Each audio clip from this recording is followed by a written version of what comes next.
How to invest like Warren Buffett, the motley fool. Warren Buffett's investment style is simple. He invests in undervalued great businesses and holds them for the long term.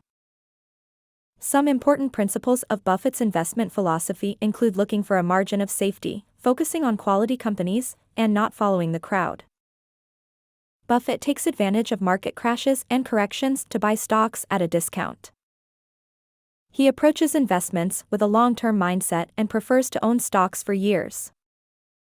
Buffett is not afraid to sell if the scenario changes or if a company's outlook deteriorates. He is known for his value investing approach, which involves buying stocks for less than their intrinsic values.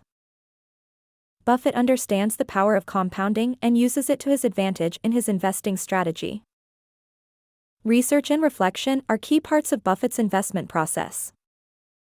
Some of Buffett's top stock holdings include Apple, Bank of America, Chevron, Coca-Cola, and American Express.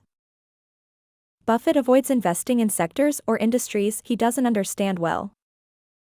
It's important to note that while Buffett's strategies can be valuable, investors should also stick to what they understand when making investment decisions. Subscribe for more updates and notifications.